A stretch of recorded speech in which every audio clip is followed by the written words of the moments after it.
côté liloba nzambe évangile selon Jean, évangile selon Matthieu, yo côté évangile selon lui. Te ngana otende liloba nzambe na mobimba nango na longoli te na bakisite kaka nde Bible nde ezali. Eza évangile selon nani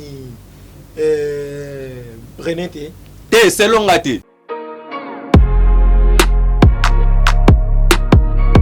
Ce n'est pas pour ma propre gloire. Gloire nanga na lukango point. Moi, je suis en train de chercher d'empouvrir l'enfer et d'enrichir le royaume de ceux que maman, papa, wazota la biso. Yo oyo kota rananda kwanganga, tikanda kwanganga. Yaka zamba salo miracle salo bikamo afongolo apambola yo.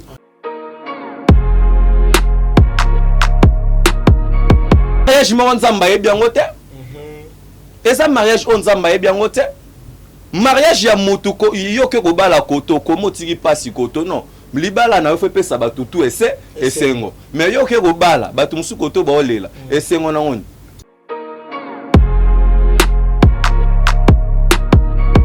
mobimba mutatika na vérité ya évangile ezaranga terrain bi photo ça donc na Congo mobimba batutu baya avanga batutu bateya évangile avanga baza ba miyibi ba voler nzambe nanga ayebi bango te yo ndezo te en évangile c'est ngandem no te évangile selon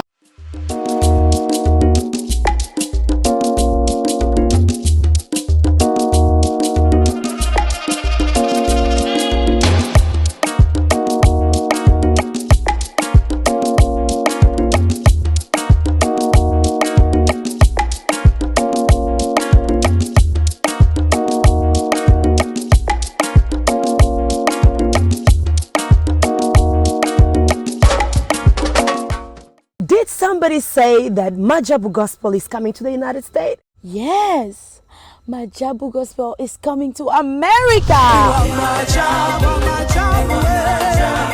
Pour la toute première fois, Majabu Gospel aux États-Unis d'Amérique. On the 16th of January, it is happening in Portland, Maine. An amazing, life-changing and epic concert. Et le 23 janvier 2022, bien sûr, à Dallas, Texas. Je peux m'imaginer combien la gloire de Dieu sera présente. For 2022 is gonna be glorious. The whole Majabu Gospel team will be there. And we cannot wait to share this moment with you. Retenez ça très bien. Le 16 janvier 2022, nous sommes à Portland, Maine. Et le 23 janvier 2022, à Dallas, Texas. Invite a friend, save these 2 dates, because you don't want to miss it. And I hope to see you there. Soyez bénis.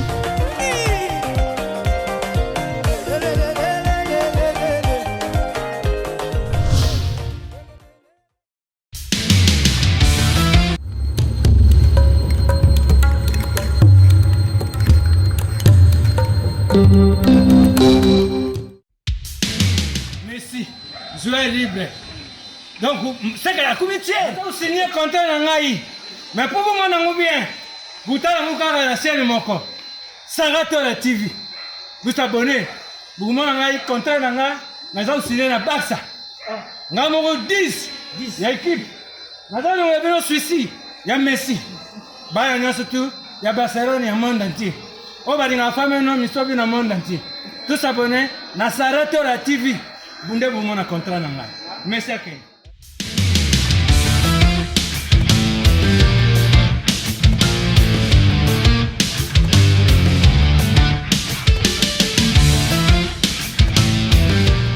Bonjour, bonsoir, ça dépend de Bogota la Bisso dans Sarato la TV, chaîne d'actualité, chaîne CP Sarabino. Merci Boza Ebele. Yakolanda émission Vérité présentée par Paul Moukendi Mona Souka ba Moukendi Nyaso.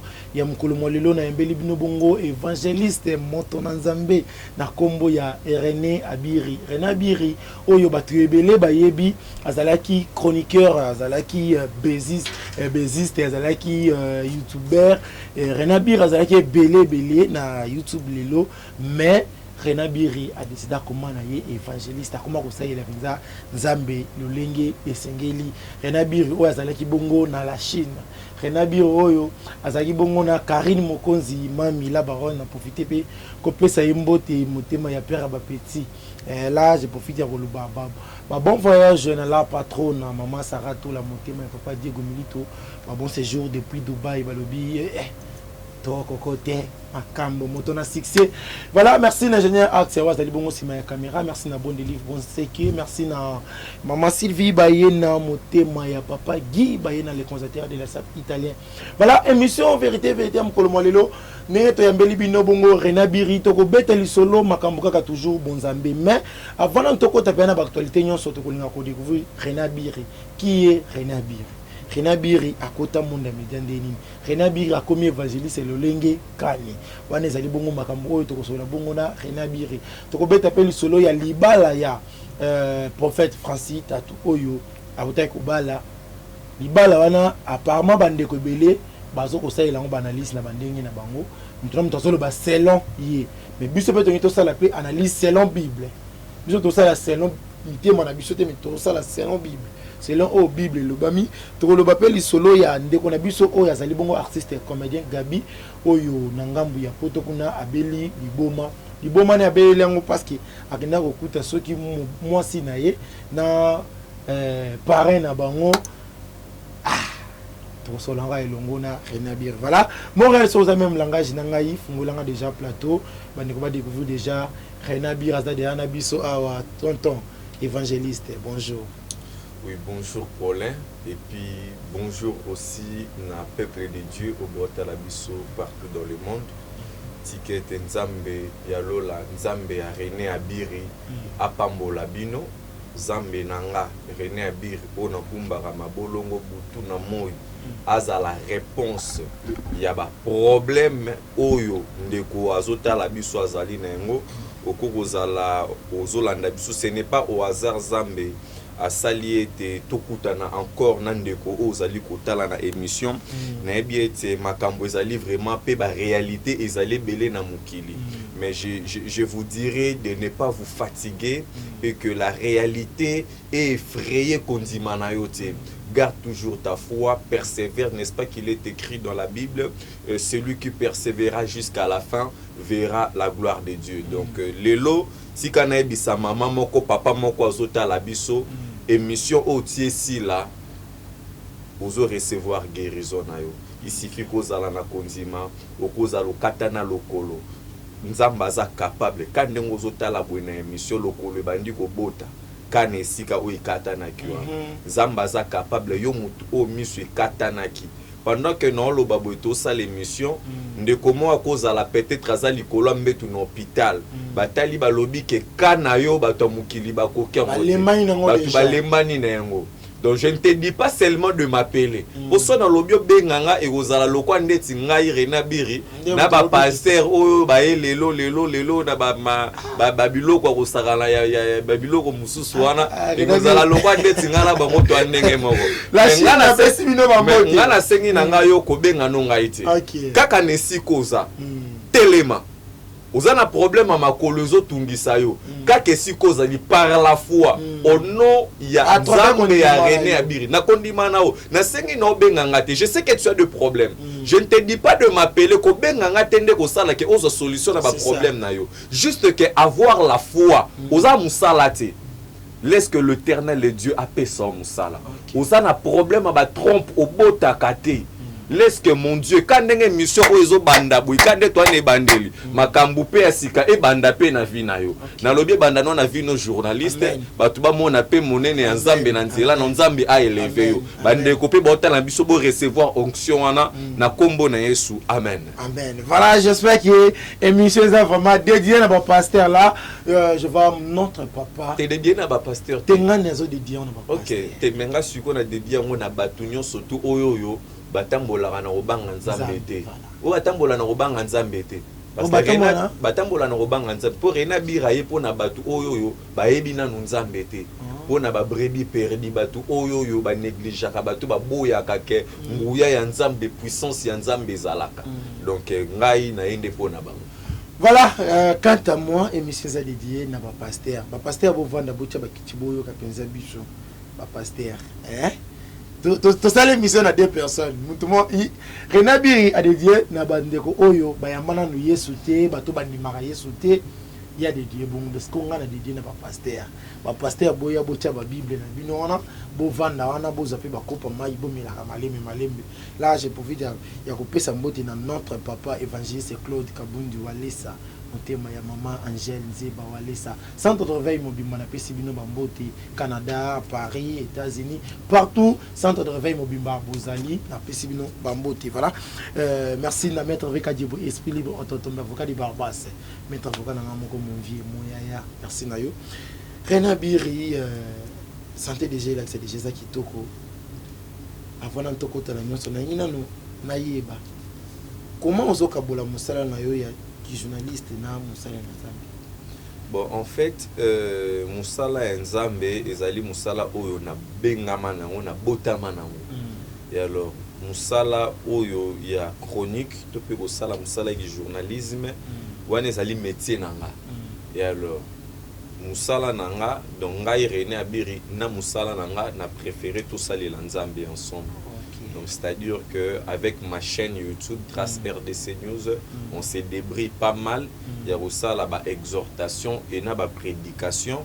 Mais sinon, Mikolo, on est vraiment vu au moins même santé zéro maigrir dans notre bé là vraiment makasi na otaki vraiment na forte moment ya ba jeune et prière na niveau ya zamba luzizi là et kobima nanga na bimaki na beli makasi donc naza jusque là nazaka soukure ya mwana nakoki même kosala no émission TV état de santé mais nalinga tosala ta après pour na ozongela vraiment ba prédication nanga en ligne na mois de juin les tonzamba sunga makoki et monana oyo ko permettre ya kosombaka moi méga moi nini et puis ko aider na bandeko to ko collaborer na bango ensemble parce que ko salela nzambe ezali vraiment quelque chose de bien pour nanga et puis pour na pe bandeko mususu pe ope nazali ko bengisa bango nazali ko exhorter pe na bandeko mususu tous 8 ans ya ko sala presque tout na bukili ba sentiment ko tambola de gauche ou à droite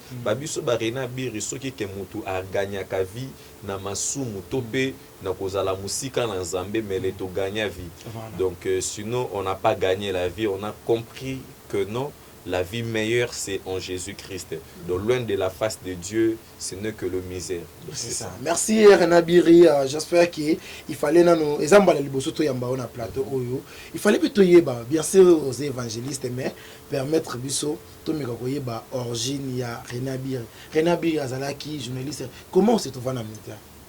Ouais, Rena Biri na s'est retrouvé dans les médias, c'était ngai na banjo sali la Nzambe depuis bomwana. Bato belé baloba ko nga na banjo sali la Nzambe depuis bomwana na yoka bato mususu na sekaka. Ko sali la Nzambe o banjo sali depuis bomwana. Donc na habité bato mususu mais sinon témoignage nanga eza quelque chose au muso talinga même na miso mona na li même na lela eza témoignage vraiment esengoté. Je suis vraiment combattu depuis lubumu ya mama nanga. Aux Hollanda. Donc, Nazala vraiment très combattu. Bamarambo leka ebele na vie nanga. Na botami, na koli na Bible na maboko. Et Nazo qui encadrement et pas ya les révérends docteur Meshak. Pendant que tozala na église, toleki na ba formation théologique, au Rena Biri na bria vraiment quand même na ba pourcentage. Je me débrouille pas mal, il y a aussi moi quand même, et moi bien, il y a tout ça là. Et du coup, na bayebi Nzambe sans lisum. Na sali heba mususu bazo mona banda ko sela Nzambe na âge déjà 13 ans. Aïbe déjà ndé babetara qui a dit ndé basala mususu mona ebi déjà ndé de Rena Biri koli na ebi ndé basimba rata libele ya moi cité na musala Nzambe. Et du coup Diable a bundi singa, c'était une fois dans l'église. Donc, na bundi sami bitumba ya 6 mois. Donc, après 6 mois, on a na réalisation makambo on a bandaki omona na bandoto nanga. Yango wana foko telemela ka bandoto mususu zolota na ba prière. Pour soko sali erreur okomona yango kokokisama même plus tard. Na banda omona bandoto liboso ezalaki que non mona na otambo na Bible. Net na wenza mola wana jour on peut mbule betaki de Bible de na salimo mouvement a bien te Bible ole koya na ndenga boye Bible koyi na ndenge ya kofongwa maboye na poto sikoyo nazu siko Bible nazo pangusa siko Bible nanga na elamba ba mama mombi bazalaki na sima mokongo nanga balobi yango bino ba jeune serviteur à lelo boye bilu suko protéger Bible te. Parce que maman déjà ont représenté l'église. Moi, c'est ont représenté l'église. C'est-à-dire que l'église, ils ont reproché à conduire, on a sa vision. Mais, na comprenant que vision en a bien été. Est-ce que maman a reproché à yango bino ba jeune serviteur à l'élo bobi suko protéger. Na lamu ke sale melinga 2 fois.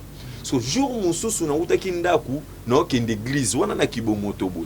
Na biso na sali moi faut pas boy na Bible na loboko. Bible kweinga kaka na même position on a monaki na ndoto na fukami mbala moko esika ka Bible kweki wana na balabala na fukami na tombo batuku ba moninga ko lokwa mutaliboma na gumbi mabolo na banjo senga nzambe pardon. Pourquoi? Parce que ce que je vis na rêve et c'est réalisé. Et ça déjà ba tentation moko boya monde des ténèbres.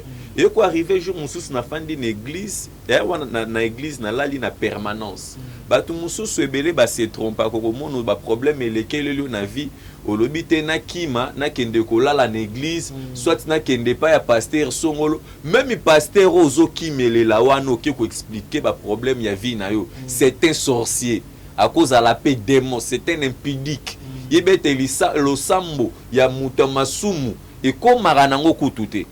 Donc ozolanda papa nanga mabe nanga topé erreur nanga zalaki nini, il me fallait expliquer aussi ba vision on a bande kozwa et pas ya oazalaki père spirituel nanga skoyo moyen pena exposer ba vision nazo zwa et pas père spirituel les pour père spirituel azajar ya batu moko ya ba coterie.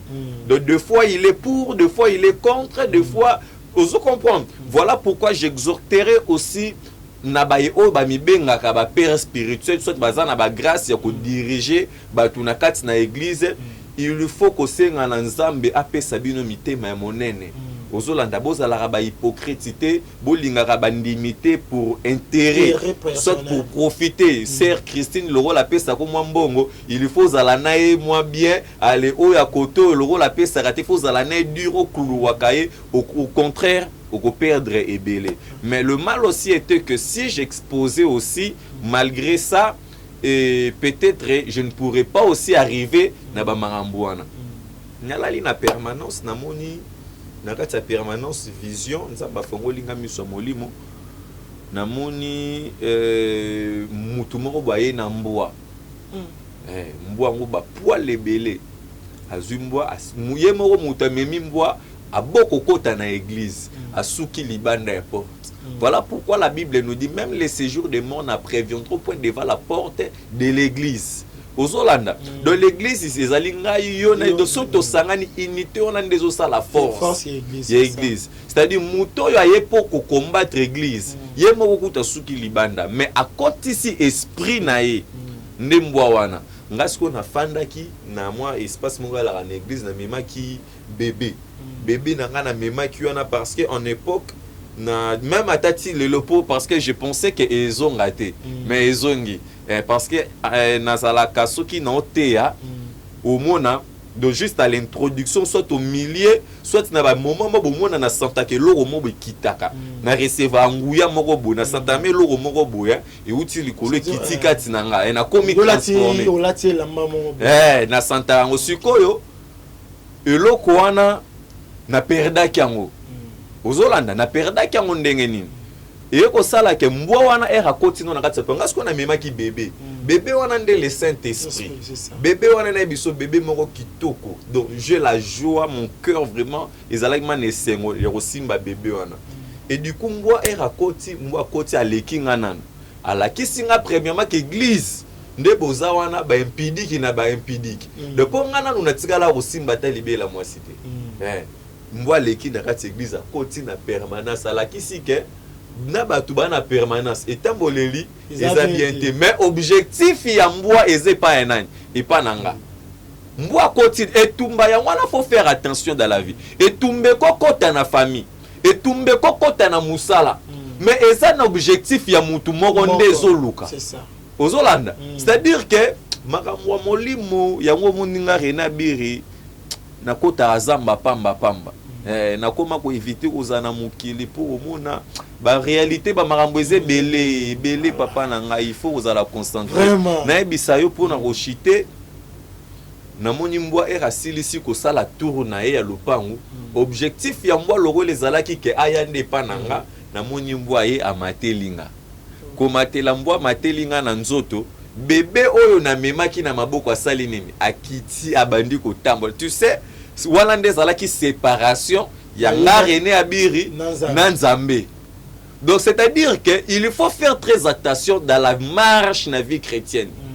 Ezala masumu mususu mutakozo sala ezo séparer na Nzambe. C'est-à-dire que Dieu ne reviendra aussi plus dans ta vie. Donc Dieu est parti pour du bon.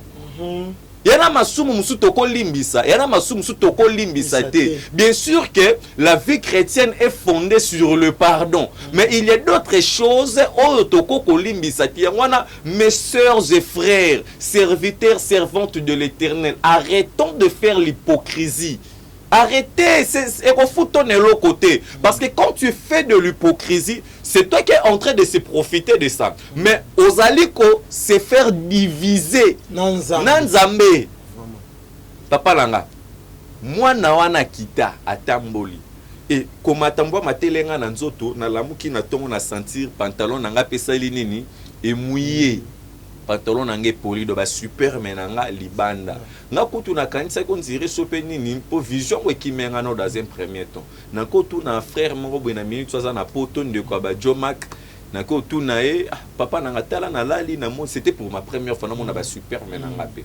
Nde type wana ebisinga obité la super même sous ce monde bimi peut-être comme belé na nzoto vie que au salara non pété tout ça là il faut dégager parce qu'on attaque ngape musali na Nzambe moi c'est on ko dégager ne pour na ebi déjà que moi si ils a dara lisum na koli na conception wana parce que après quelques jours je me suis retrouvé na hôtel nanga moro no yebate na se retrouvé na hôtel likolo ya mwasi na se retrouver dans hôtel likolo ya mwasi sikoyo de conscience na donner ko réfléchir na likolo mwasi na hôtel erna éjaculé likolo ya mwasi wana c'était avec le préservatif erna éjaculé likolo mwasi wana mbala moko conscience na mbala mwezongi vision wana mobimba na si po na zui ba vision ya bateke belé o na betike zaka mukie ya comment diable amenansaka musali na Nzambe to pe mutu po a dérailler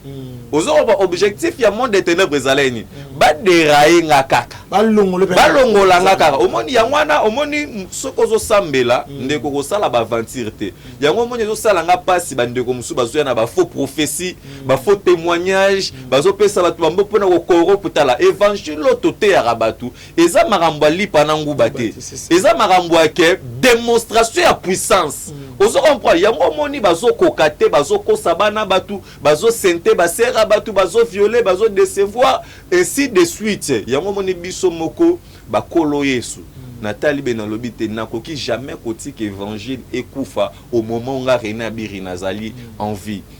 Tobengami po na kosala musala o. Papa, lorsqu'on ne sert pas Dieu dans la vérité, vous allez toujours finir par tomber. Et la Bible, la parole de Dieu, est puissant.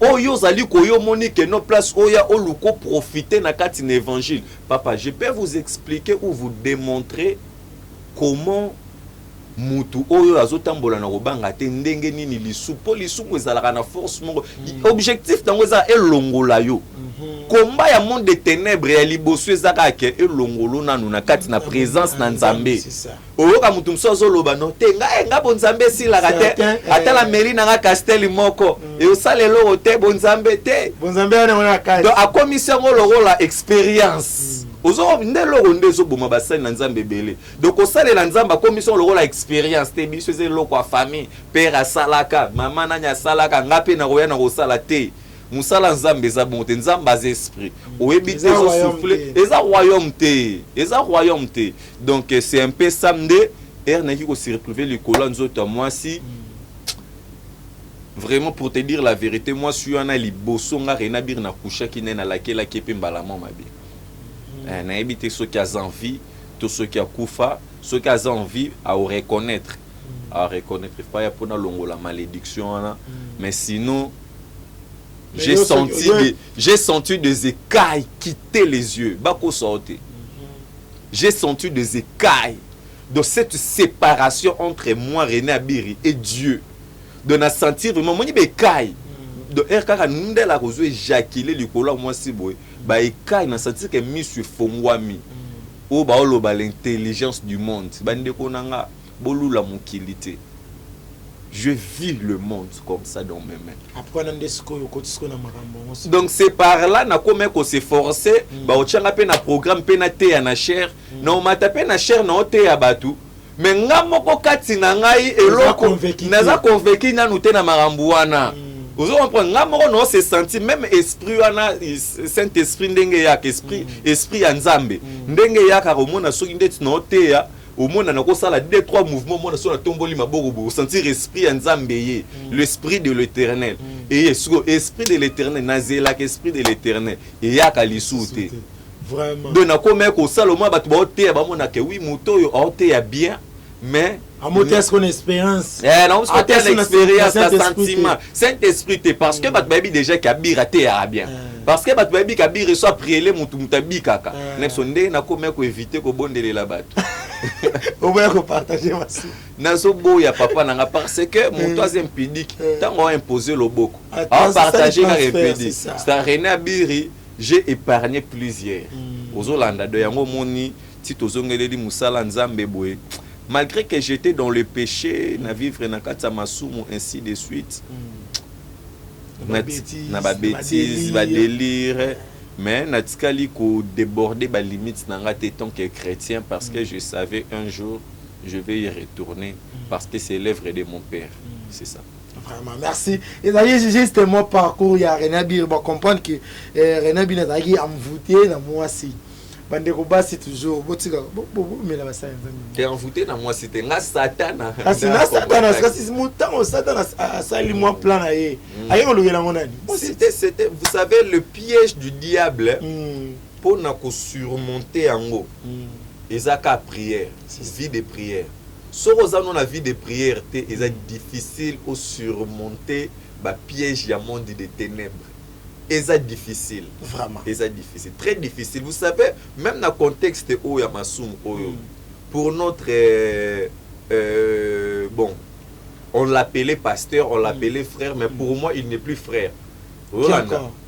Ndeko na biso Kalambay ndeko na biso Kalambay mais sinon ba journaliste to pe bato bazo sala ba analyse pour na kofinga mai Kalambay bozo sala mabe boko kofinga mai Kalambay taza mutu soka kangi suyo ba okanga yo mais aza mutu il faut ko récupérer na makomi na Nzambe po Bible lobi nanga na livrer mai ki Kalambay pa ya Satan Bible nde mutu lobi nanga te Bible ndem te lobi nanga nako finga été c'était azamutu oyoyo salela kinzambe par hypocrisie aux Hollandais salela kinzambe par hypocrisie par malhonnêteté par bamarambo belé et voilà aujourd'hui donc c'est quelqu'un que la Bible me dit dans 1 Corinthiens chapitre 5 à partir du 5e verset azali muto yo to livré et pas à diable ce qui to kiti encore Bible lobi na sosa muto to ko solo la na même pas aza muto to ko lia na même pas connaître ma bena ye c'est ce qui s'agit déjà assez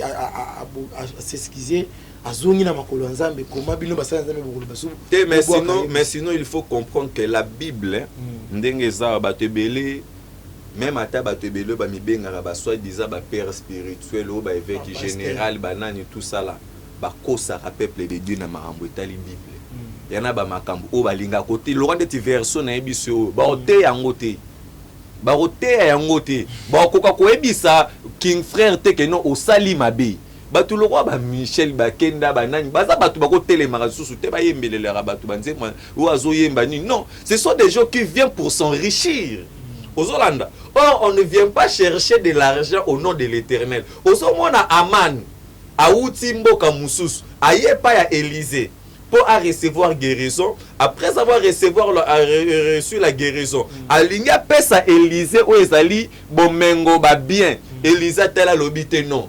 Kende nango. Ozolanda kende nango. Mais aujourd'hui là, nous n'avons pas des Élysées à que au prier les mutamoni lobo kwa nzambe.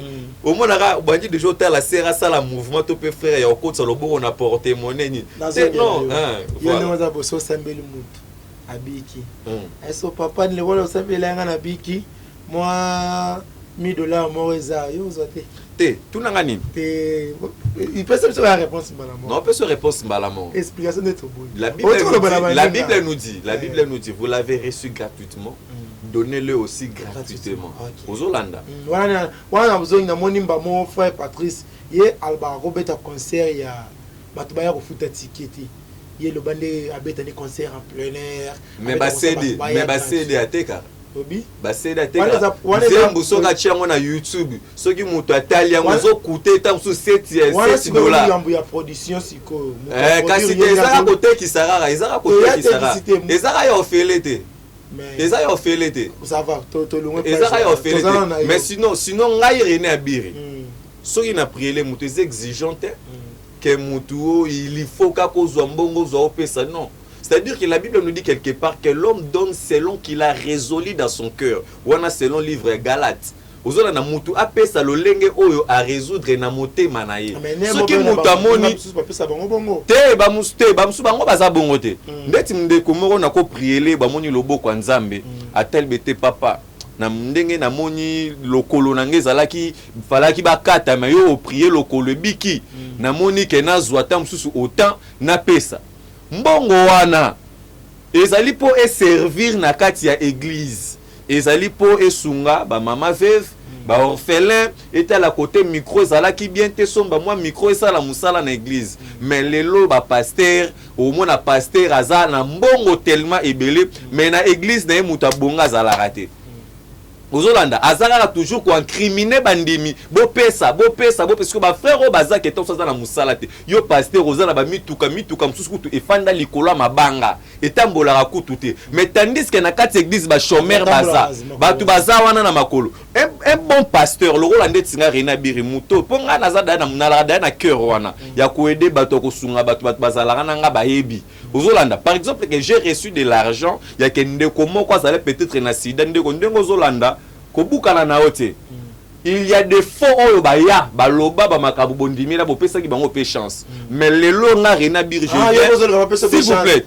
nga na yoka te je viens au nom de l'Éternel est-ce que nga na poser na question ba pesa ki bango makaba mso baza banganga baye ba se transformer te René Abiri nga na te loro la bango ya kozo ya o se précipiter na likambu te ngai naza ke do wana bezo mona makambu na misu ya kabenga soit kaka nesika oyo za wana kondima obika mbala moko soko za na sida oza na ndeko za pembeni no za na sida kande to sa l'émission boye bengai azala pembeni tie mission esila non ça la prière o mona loboko Nzambe pe obika ozolanda donc ngabiso to ba tuté ke ono te ndeko benga te ndeko yaka na église te ko ya non église te po bato baza la kisha na kote évangile ba koyoka liloba Nzambe ba kobongola mitema mais yo ndeko ozotala peut-être ba bwakela ke mbasu olotaka bandoto compliqué femme de nous aussi la raté mari de nous aussi la raté ba bloko mabota ba sala ba makambo belé yo ko be c'est-à-dire que zalaka na kondima obengi na prier au moni loboko Nzambe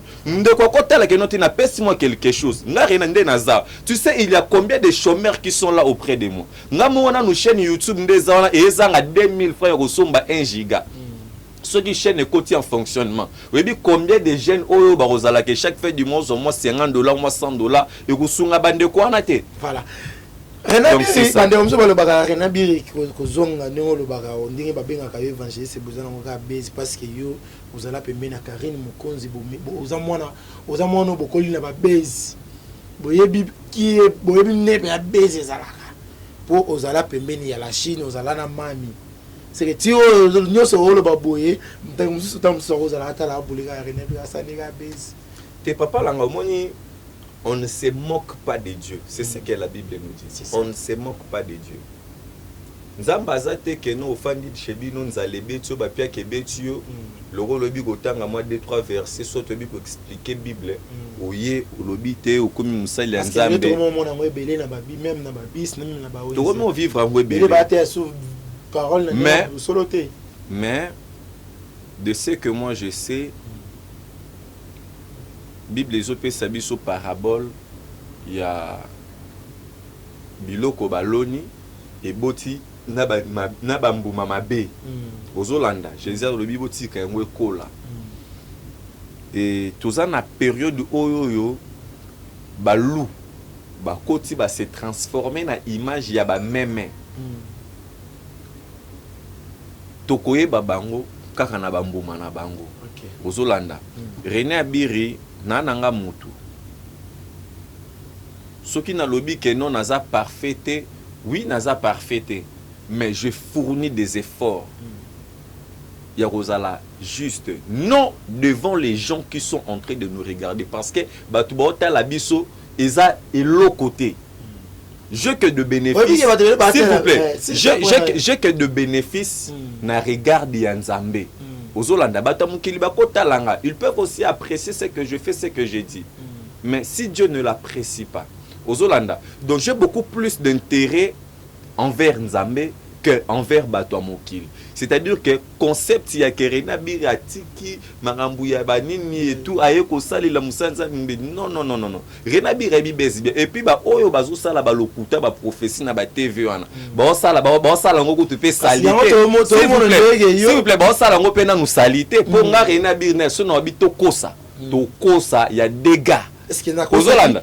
c'est là une question te pona otali soke monde eza nako sala pe loko moko boye kande to zaka na émission nako sala pe loko moko boye na tangi pe kombo mama mo pe par auxiliaire et kangi ça dépend de si frère que tomber kana mutuka moko ouara tanta appel te papa muto benga ke sala muto lobeki kombo ezandenga donc on va de ba technique na bango tu wana toyebi yango ozolanda so biso tellement que toyebi ke efutaka nango te toko sala yango te ba aventure ba lokuta wana et alors donc dans ce cas René Abiri ezate ke o ce qui peut pas si ce qui peut unité tozongeli musala Nzambe parce que ezali musala oyo to bengamela donc ezali appel ya Nzambe donc voilà ke o ba nini Karine Mokonzi oui ce sont des gens auto vivre na bango ezate ke lelo lokwa na bongoli mutema Karine Mokonzi akomi sorcière pour Karine Mokonzi alambelelanga fufu na lia so ezale kazaleki mutema mabe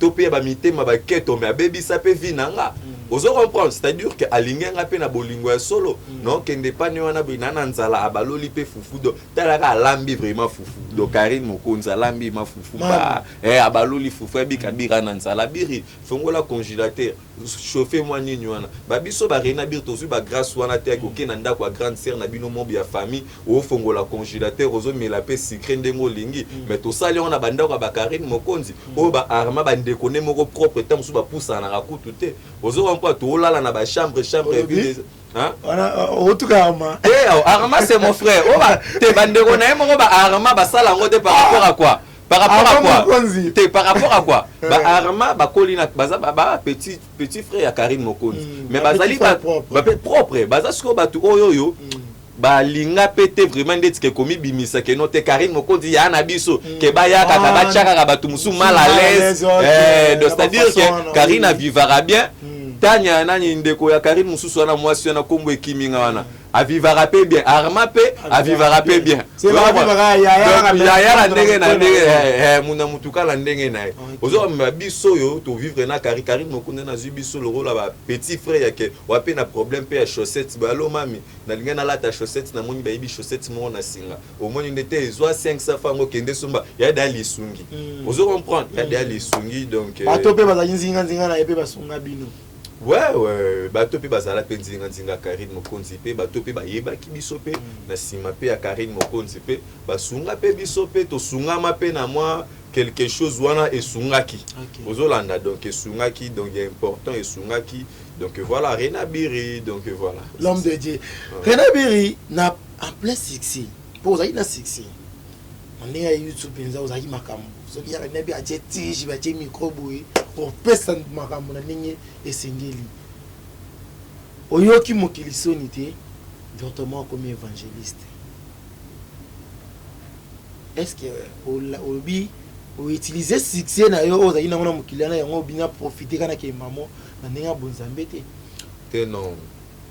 Vous savez, lorsque Dieu fait appel au qui m'a nga fallait qu'on a zonge la musala nzambe depuis longtemps nga moko kande kaba ki tetu au mono zo boyo zo kima mon Seigneur na zo ka soni no ebise nzambe no ka soni no bandana nu ndenge nini. Or la Bible nous dit soko ki nga soni nga pe na osani no yo ko pe soni devant ba ange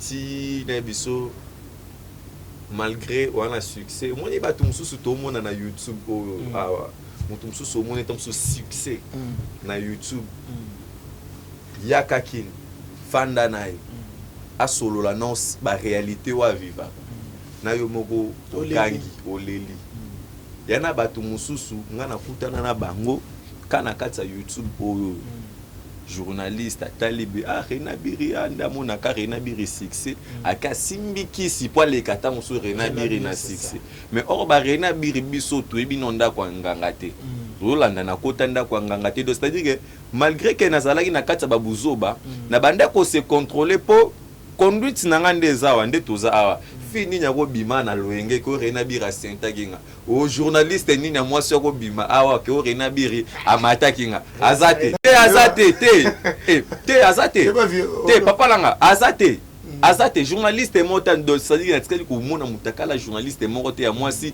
ni ko se retrouver na coopération ba PD ni de c'est-à-dire que je vivais avec des limites pour na ebi que un jour ozolanda ba maramba pour les passer zonga kaka et landa pour na ko rattraper c'est-à-dire ebando salanga pasi ko mona ba chroniqueur ba chroniqueuse mususu kokende ko simba kisi mona mususu atali loka ba journaliste mo bina kutana na bando kende pa nganga mombo na kutena bango bazo expliquer nga ba sirwa na pe kutu na kota ki na ba profondeur te sous ce musana nzambe na exhorta bandeko wana na biso ndeko wana telemaka ke sikaza abanzolela abisinga bino tu m'as sauvé azongi ba témoignage eza tellement ebelé yango moni ba frère nanga ba journaliste ainsi de suite bazo approcher nga avec facilité pour babi ke ba yebinga pe vraiment très bien na bikisi pe ba vie pe ya batu pe ebelé na aider pe ba vie pe ba ndeko pe belé grâce toujours na ba prière au tozali kosala. Merci Rena Biri attaque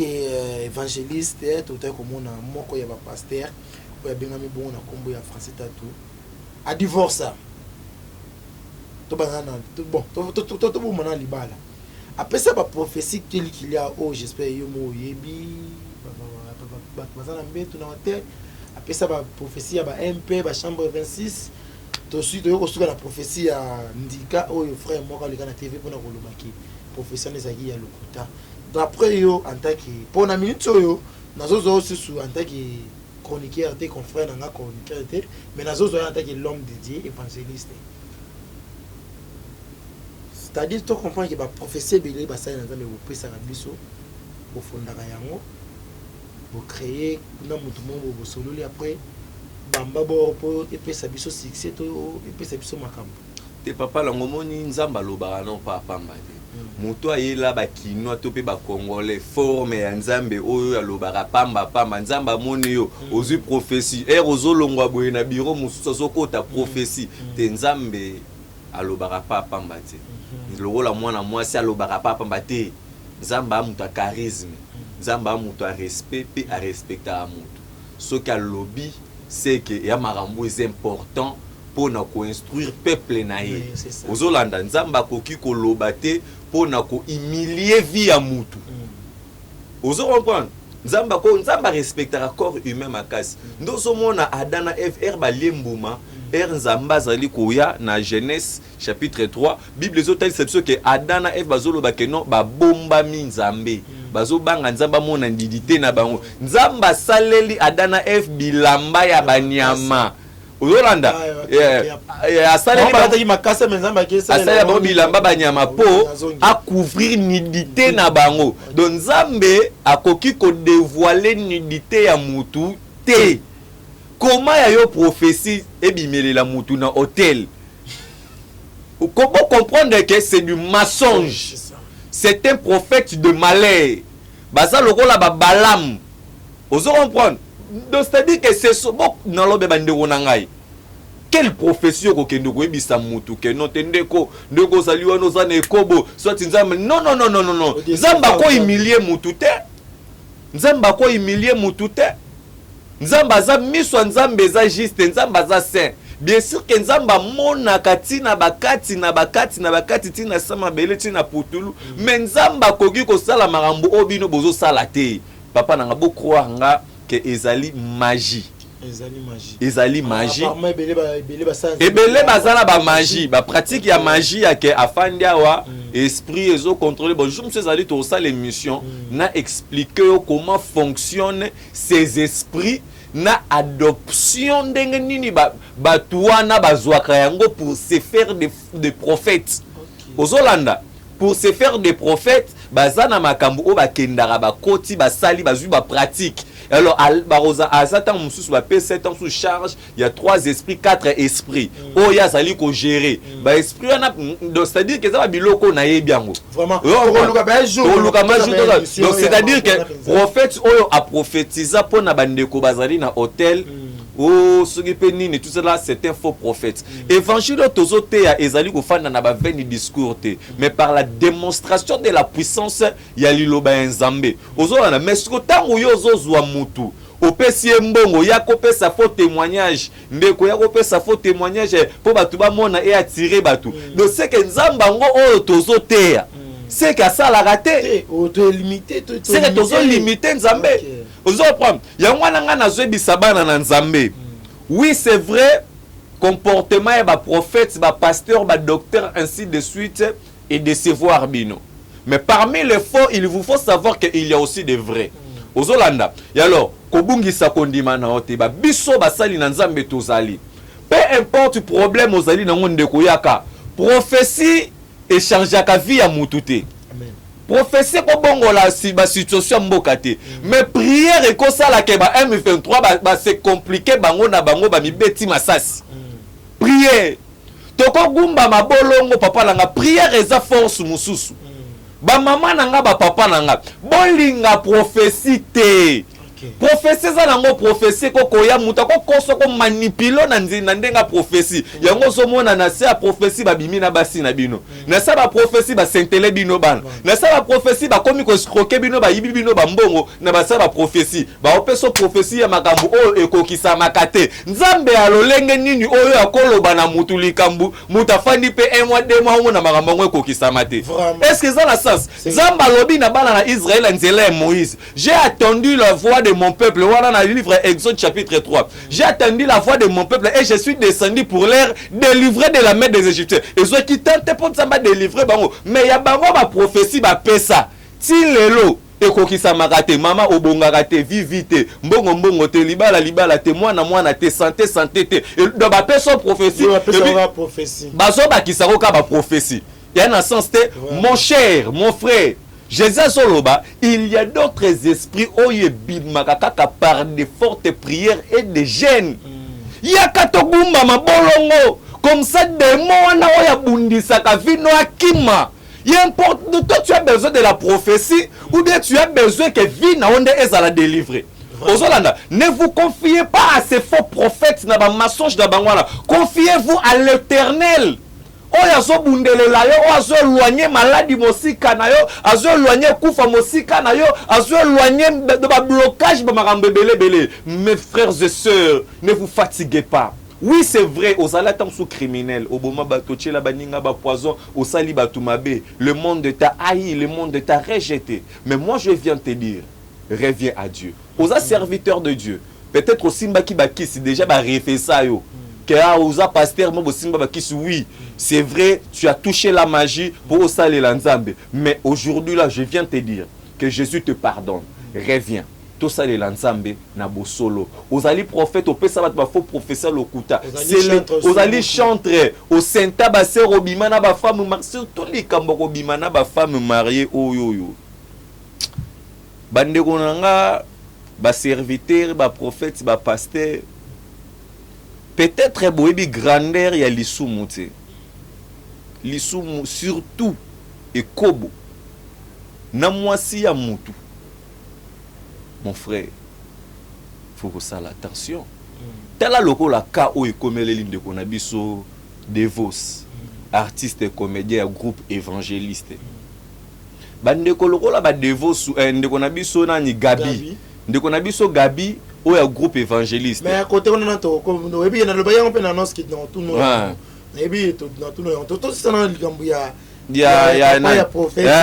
donc c'est-à-dire que ndeko na biso OK ndeko na biso wana otangaki kombo je vous l'ai dit bandeko nanga po nini misu na bino eza aveuglé bomona ke mutoyo aza aventurier bino mobotelaka mutoyo donc oh bandeko nanga toza boza la miso komona bozomona lokwa bozomona te yango aveugla bino toni envoûtement nini yango na tie na miso na batu mon frère bakindoki na yo ba misala no mabe na pameleli yo na kombo na Yesu au nom de Jésus ozo comme ma peuple de Dieu na kati ya distraction ozo là ce sont des théâtres oh toza na besoin ba théâtre wana te mwana makambo nzambe ebele ba osuka na ba fulu toza oyebi ke mboka neti Congo eza mboka mo eza béni toza na richesse ebele toza pe na ba pasteur ebele toza na ba église ebele eloko na il fallait na lobelango ba konzi mboka ba kotsama pe na compte richesse ba église na Congo comme to comme commerce. Le problème n'est pas le problème de l'église. ba église est comme une commerce ya ngai elo mona moment ndira ki ba komisa mon père richesse à Congo mais pour nini biso to sambela so totali pe en Afrique pays est sambela makasi neti Congo na ndimiti mais toza pays les plus pauvres toza pays les plus solides de salité ne balobaka toza les plus pays ils a combattu na est bandeko bazo kufa Bukavu Beni bandeko bazo. Vous savez quoi mon frère? Mais basa ni nzambe boza le problème c'est quoi? Le problème c'est quoi? Ba o ba mibenga ba soi-disant archevêque ba archipape ba bishop ainsi de suite ba nani wana ba o ba mibenga ba soi-disant ba père o ba ngonde ba tubayana évangile o ba c'est-à-dire que bango nyonso tu wana bandeko nanga partir de lelo boy bete baza ba miibi baza ba escroc ce sont des gens qui ne méritent pas de se tenir donc bangonde ba induire peuple congolais tout peuple de Dieu na erreur bataille ici ba tout le vrai évangile té bataille ici ba tout ba évangile mensonger ozolanda ba évangile où ils allaient rempli de matériel où ils allaient soifé de matériel ainsi de suite donc c'est-à-dire que ba ya bato ba lobaka ba soi-disant ba tout ba ya na évangile baza bato boko kendara même pas na église na bango wana po ba ya na évangile oui c'est lo bangonde balobake baya na évangile yi bango lokola bana connaissance ya makambo 12 ndenge 12 ezalaka bazwi siko ba frère mususu ba kembisi bango siko na kati église frère ndeza na frère yo fola tara pantalon vers munene yo mama mbongo yo ko kipaka ngote na babu telaka idéologie ba so yo te ba musicien ne bazwa idéologie la nde pa ba pasteur quand c'est pasteur un frère ou une église notre frère ndeza wana yo talelaka royaume des cieux yo marambunde tia église bani bambongo mabonzo yo kokipara ngote yo etali yo te na biso dana zo misi frère bakisi après na suka longo nzamba kopambola ba sœur église abatu notre frère notre tikanga na biro na sola na sœur bani badame ba sœur ozola nga moko na utakozwa vision mobe mikolo eleki pasteur mobe to bando sala ni musala nzambe et sali que tout sali tout c'est comme le roi à la fin de l'année na mon on a quatre vision to fandi le roi 4 personnes donc bis 3 serviteurs na mon pasteur 3 markets ya mbongo et belé wana na quatre vision pasteur a fongoli market moko ya Sofia abimisi liboka mbonga croyant ka rozwata market logo za misatu apesi biso ata mi balé des markets le roi to 3 wana ba frère le roi to sala mino musala nzambe bozo ba market so mi balé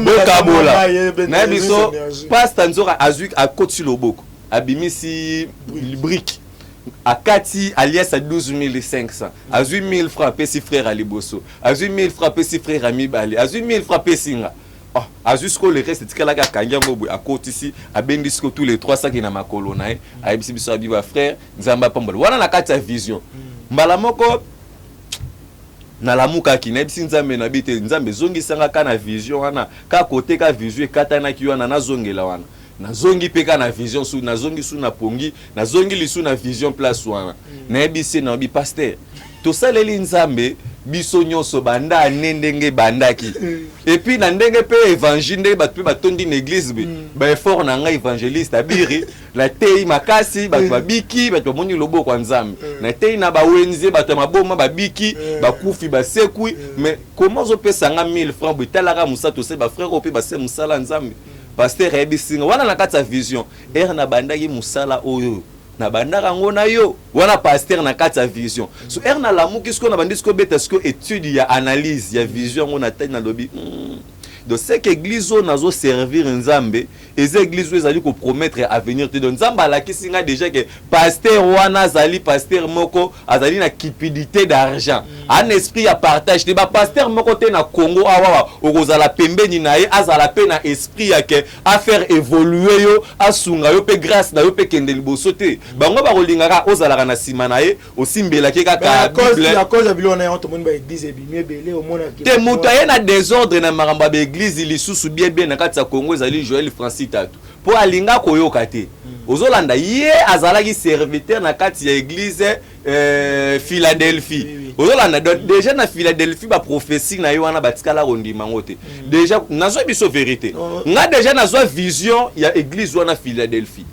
nga da nzamba la kisanga na ba to mona ba o ba autorité mboka basambela ona na mona bango te na vision ozolanda na mona bango te donc nzamba yebi binote autorité qui ngani osambela na Philadelphie nzamba yebi ote ngai ngani do c'était une fois na fandi na banda s'il vous plaît na so ya kasite ponga na sala ngani nzamba zwanga mona betara pe tour na nzambe tozotangola totala mukili ndenge ezalaka ouais papa nanga lorsque tu crains Dieu pour moi na botela na bien la Chine bola ige vidéo bola la bilamba bola ige na vidéo la Chine bola la dimension oyo na zo bengo la Chine il faut non moi j'ai besoin ya peuple de Dieu de c'est-à-dire bola ige vidéo pour partager vidéo comme na ba nona ngamba molimo ya ngamba ba dimension batu misusu lelo ba omona ngo tamsu kindoke moi makambo congolais anini makambo ya koka ko sala te lokwanga na sala rango abimisi ngo kindoki yango na ndeki mutema mabe ya congolais ozona ndo ba balingaka eloko kanga na sala il faut tout le monde pe azala zo sala ngo non toza to sambela biso tu maintenant ba niveau ba connexion moko te na nzambe voilà atuna question moko rien bin na bom na tena mo anta partager na fona mo moko ndenge ozaboyi lelo soki banzamba saleli yo église ne komi penza ne to mona ba église ba ndeko misusu ngana zo tanga ba kumba ba te ne be ba to mona ba église ba to misusu penza o santiki ba plein rien biri o koma le lende te papa nanga Dieu résiste aux orgueilleux et il fait grâce aux hommes aux Hollande déjà René Biri makambo de Jésus s'il vous plaît na tikala kozala ingrate po déjà mutu mabe to yebaki déjà non na ba ingratitude c'est ça René Biri na bi ofanda na batu na bi kozala na batu na liaka na méprise rapé déjà ka kotala ngabwe na nerf ya mutu o minimiser misala batu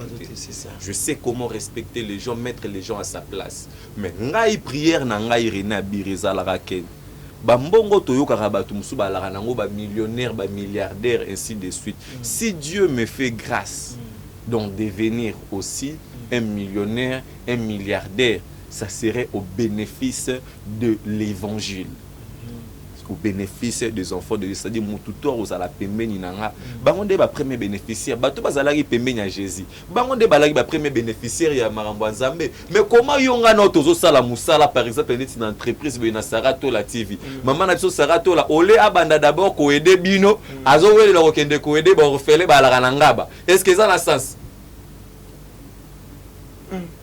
est-ce que ça a sens il y a un sens te donc osunga ebunga c'est-à-dire tolobaka ngo na lobango bien na proverbe patron ya solo toyebaka na bana misala nae de soki mwana musala na waza na eno bien te atoke osali ba action na ba orphelinat ta 50 ato bimi yo nani na ba nini oser l'autre côté patron solo il faut bana misala non de ba confirmer yo ato mwana musala te moi j'attends so sanga moi $20 te moi $5 c'est comme ça ba biso to na ba cœur wana donc za pasteur ndé naza serviteur de Dieu mutu to za pembeni nanga koza na ba difficulté ba $10,000 a ozala corrompu na nini pour ce temps tout le monde c'est ça tu comprends bien babilo on est en mode payer ben non c'est-à-dire quoi le pasteur naza na syllabisme benanda ko bandeko ba kozala intéressé ba ko senga ngo pour ezali pour la gestion en même temps de l'église. Donc, c'est-à-dire, en même temps, il y a une entreprise, mais plus c'est pour les églises, comment gérer les entrées.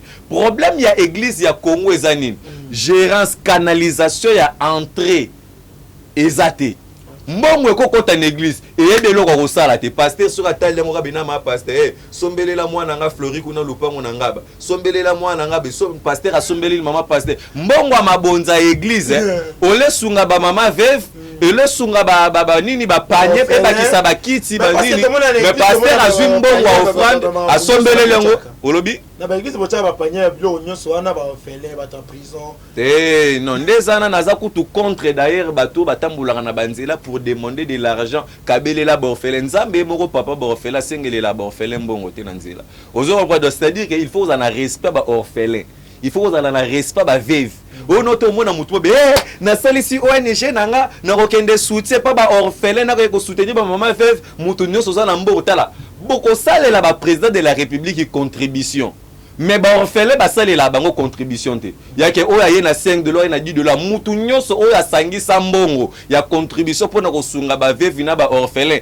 ayebeta sali lisuma monene donc ozala mbongo na yo kende yo na lobby papa la ngai tosala émission spéciale na yo na kotalisa na yo yango na kati ya bible de o comprendre que tokofongola yango c'est-à-dire que bandeko sozala motema kosunga bible lobi soki loboko ya droite epesi gauche ebate siko yebisanga mabeni na lobi wana na mutu oyo asangisi mamba contribution tokunda Michael Jackson na mbongo contribution ba Martin Luther King bakufa to na mbongo contribution mais ba veuve basunga bona mbongo contribution te nil part na bible lobi ke bo sangisa babité ba lobi to zalande ba hospitalier to kende to sunga ba charité oyo pa donation makoki na nga na kei ezete kenda ba ndokoluka lisu ba même faute non ce n'est pas bon et puis ba pasteur o bazo leka na banzela azotambola na ba orphelin eza phénomène ana Kinshasa au mona pasteur a loué caisse Jésus 4 orphelins afin d'ici ba on a sima wana kabele l'orphelin sunga orphelin za na moi 1000 fois za na moi 2000 fois sunga orphelin ba komi ko tambusa ba orphelin ba komi le quoi ba marchandise pour en provisionner ou soit pour enrichir ba pasteur eza na sensité vraiment merci eza na sensité voilà lobby au monde a pour état la renabi pour personnage son manager $20 tout le monde a rendu à la église jeton $20 te ba biso toza bato moni mutu ebongaka nini mutu a reconnaître téléphone te ebongaka ndeke mutu a reconnaître grâce na yo nakopesa exemple moko Sarah Tola azali journaliste chroniqueuse internationale bassiste youtubeur ozolanda tangu ngare na biri na pusani pembeni ya Sarah Tola. La première des choses, qu'est-ce qu'il faut faire? Il faut reconnaître d'abord que Moutou Oyo, Azali Sarah Tola, ana succès, ana makambu, à l'équipe Mwebele, c'est comme ça. Tant on a poussé ni pembeni ya Papa Paulin, il faut reconnaître grâce na yo. Mais siko lelo yo siko batu ba za siko au moins ceux qui muta reconnaître grâce na yo, au moins le wandeti et sopaye. Au moins le rôle est diminué. Aux Hollandais, c'est ça le mal. C'est ça le mal. Voilà, merci. Donc c'est qu'on a signé na biso. Voilà. Pasteur akekobala na poto. Mais ça kana église ya na ki. Na kati église ba sœur pe bazali. Est-ce que ko divorcer dit ceux qui muta divorcer a obala lisusu Bible autorisé yango? Bon ndeza wana yango na loba ke Bible eza munene. Basali na nzamba lelo yo bazali ba théorie mingi. Mais baza bata pratique tende loko bomaka puissance PR moro ya ba évangéliste na ba pasteur au monde roté au lobby maloba neza na ngona nguya te pourquoi boza fort na théorie mais na pratique boza fort pour na roté ya batu tika ekobo tika nini bwe mais yo moko na pratique ya kotika ekobo o tika te ozola na nde loko ezoboma église de réveil au moins na ba sœur na ba frère en Christ ayaka na église assemblera ba tei bango petit kama sumu mais era kokenda ka landeli fille moko boye ake kodoka ake koyiba ake kosani donc c'est à dire que manque ya mettre en pratique ya liloba nzambe ndeko Joël Francis Tatou kobala na poto ya nango mabete kobala mwasi na poto wapi ou je sais pas machin eza nango mabete mais la manière dont ozo sale lande suko makambu yango c'est déjà trop païen. Laisse-moi te dire la vérité. Mon frère Francis, bon, je t'appellerai pas mon frère, mais sinon pour la Bible, la ngandenge na tangele liango et bisinga sustena bengo frère. Donc c'est des aussi na ce que faut na livrer pas Satan. Bible verset, ni perception de verset. Donc personne on a ozobi total ils incorrect. Le baga ba muta sumuga e pana e. Mais bino c'est yana batu mususu sora sumi aya kutate panzambe. Donc amekata kugoya te. Yana batu mususu. Tala. Vous avez besoin de verset pour nous avoir la question. Vraiment. Voilà, merci na bandeko mo la biso na Sarato la TV. Merci na maman Sylvie Baye na motema papa Guy. Baye na les concerts de l'ESAP italien na bosante maman pasteur totanga moi rapidement kaka par rapport à temps pour na monde bazo signaler on attend dire généralement 1 Corinthiens chapitre 5 to banye on a verset 1 tozo kita ezali français s'il vous plaît on attend dire généralement combien 1 Corinthiens chapitre 5 à partir de la première verset to kita juste na 5 OK yoka. On attend dire généralement qu'il y a parmi vous de l'impudicité. Nazoyo kaete na kati na bino eza bato na bokobo. Pourquoi interpréter? Malheureusement vraiment il faudra bien des axes. Na beza mais toki. OK, c'est bon. Donc c'est-à-dire que nazoyo kati na bino impudicité. Yo kana continuer. Bato na ekobo. Et une impudicité telle qu'elle ne se rencontre pas même chez les païens. N'importe ce qu'on comprend. C'est-à-dire que mutune kobo moko à cause de la contre musumuki. On comprend dans notre la Bible, vous comprendre dans bien. Moi tu vas verso, oyo ka jamais Francis Tatou te yango. Oh nani ba passer. C'est pas la place yoka babia yoka. On attend dire généralement qu'il y a parmi vous de l'impudicité. Oh yo, bazo s'adresser na bana, bazo s'adresser na batu ya église, ya correct. Basali nzambe. Donc ça dit que tozo yoka ete kati na bino basali na nzambe impudicité telemi makasi yoka. Et une impudicité telle qu'elle ne se rencontre pas même chez les païens. Donc et comme moko oyoyo même ata epa ya ba faire ba fali ba kofi ba sala yango kofi ça na soni na lobia tout na ngani na lobia yo katima kofi olo midendenga zana azangi ba 35e bureau ba 28e bureau azangi bango te mais azak na soni kutu yake akenda atika mwasi na mama lia mutu babandi ne na pasi abwaka ata mwasi yango ye ozaki toko lokola vundumo nde kwa vundukisi moya lando na loyenge ezate on respecté mère ali mais ba pasteur bible lobili ba pasteur bozo divorcer yango eza bien na to vani be boto moni ministère mo ki divorcer tiens o mona ngonde yo déjà moni we ranso na bundi na Sylvie ma pata ba publier en internet non ti mais siko zo mona ndenye pa ba sain na nzambe. Donc c'est ça la raison. Vous comprenez encore sikoyo. Donc c'est dit bon numbo tozo bon pas ba pasteur donc au point que et pas ya batu na mukili tozo mona yango te. Ba karadozo momba kutu batukuta bambongo kutu belé. Ba bi ko respecter ba sina tindenga kuviva ke na sama belé personnel. Batu tala na lobie. Ba pasteur est-ce que ba pasteur ba legi Kabila na la? Jamais. Est-ce que ba legi Félix Tshilombo Tshisekedi na la? Mais tel Félix Tshilombo Tshisekedi président de la République. Il y a des gens qui ont divorcé. Martin Fayulu, malgré que Maramba politique, Hermoso Simbate, et a forcé en pécal. Mais est-ce qu'il a divorcé là, moi, c'est ah, mais ma pasteur va divorcer. Mais ma pasteur, donc ça, je suis à moi $1000 et offrande de tes troubles. Soit mon dit à moi $15,000 et offrande de tes troubles. Après, moi, la basse. Donc, il y a un mot ce que mon impudicité, Bible lobby, yango. Pour nga na temps, on a été.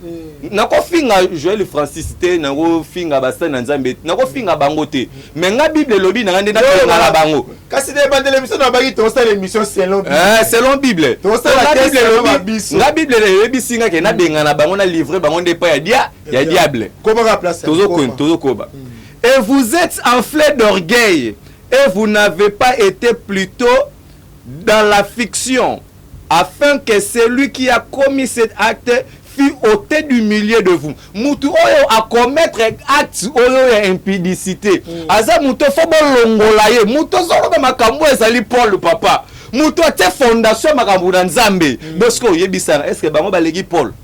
Po makambo baso to eza Paul. Oyo na komba Saoul. Paul. So yebisanga mutu alobi makambo eza Paul. Paul apôtre de Jésus-Christ. Paul alingi Yesu, Paul asali musala Yesu. Bino tu bozana mutu asali musala koleka Paul azate.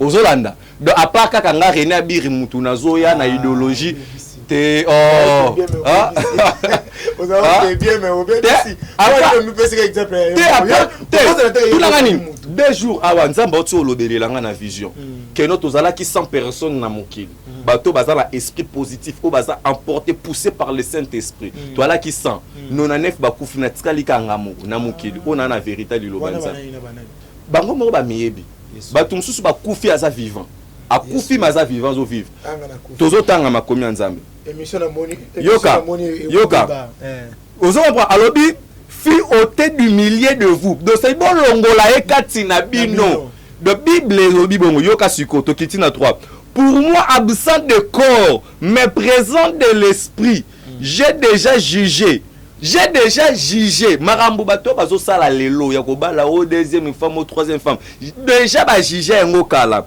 mais présent de l'esprit j'ai déjà jugé comme si j'étais présent celui qui a commis un tel acte au nom de Jésus-Christ vous et mon esprit étant ensemble avec la puissance de notre Seigneur Jésus qu'un tel homme soit livré à Satan pour la destruction parce qu'ils ont détruit la chair. Papa Langa, votre corps est le temple de Saint-Esprit. Mais vous avez détruit le corps parce que vous avez profané votre corps. Vous avez profané, vous avez impudicé votre corps. Par des mensonges, par des fétiches, par les idolâtries. Et ça mariage on Nzamba est bien goté. Et ça mariage on Nzamba est bien goté. Mariage ya motuko yoke kobala koto komo tiki pasi koto non libala na fait pesa batutu ese esengo mais yoke kobala batu musu koto ba olela esengo na ngoni parce que Bible on me bezo le baké soki sikoyo c'est il fallait mort kufa wana ezala na mokanda ya Deutéronome mais sinon totanga na Timothée place nde siko tozo clôturer totanga na Timothée to clôturer na sujet ya ndeko Gabi c'est-à-dire awa totanga ba verset totanga kabela biso ta 5 minutes et c'est vraiment très kitoko émission j'espère que soko kati émission oyo ndeko na ngana bisona batu bakoyina vraiment émission na Nzambe na Congo mobimba mutatikali na vérité ya évangile ezaranga terrain bi photo ça donc na Congo mobimba batutu baya avanga batutu bateya évangile avanga baza ba miyibi ba voler Nzambe nanga ayebi bango te yo ndezo te ya évangile c'est ngande note évangile selon nani hein évangile selon nani na évangile selon ni selon nini selon yo ngana hotel liloba Nzambe évangile faut te kaba msuba terra évangile selon Jean évangile selon Matthieu yo siko terra évangile selon ni te ngana hotel nde liloba Nzambe na mobimba nango na longoli te na bakisite kaka nde Bible nde ezali eza évangile selon nani René te selon ngate non le bien quand je suis là ce n'est pas pour ma propre gloire nanga na lukango poigne. Moi, je suis en train de chercher d'empouvrir l'enfer et d'enrichir le royaume de ceux que maman, papa, wazota la biso, yo oyoko tarananda kwanganga, tikanda kwanganga, yaka, zamba salo miracle, salo bikamo, afongolo, apambola yo. Ozolanda. Tozotanga na 1 Timothée chapitre, non, 2 Timothée. 2 Timothée chapitre 1. 2 Timothée chapitre 1, 2 Timothée 4, 2 Timothée 4.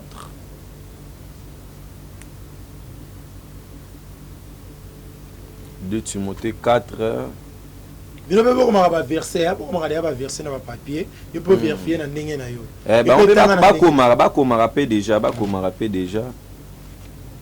de Timothée wana tozongi so na 1 Timothée ti ouais nazotala voilà 1 Timothée chapitre 3 donc c'est-à-dire bandeko na ndako botanga 1 Timothée chapitre 1 verset 7 ozokita.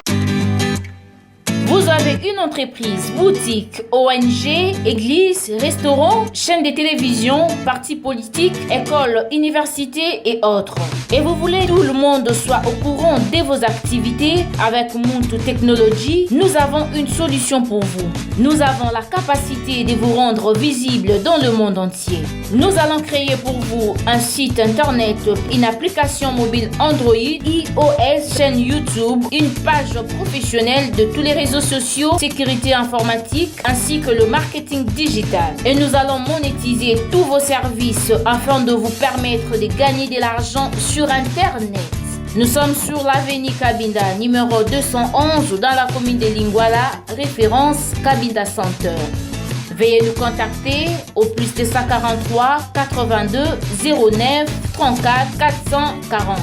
Mail contact@muntutech.com. Site web c'est www.muntutechnology.com. Muntu the Technology of Africa.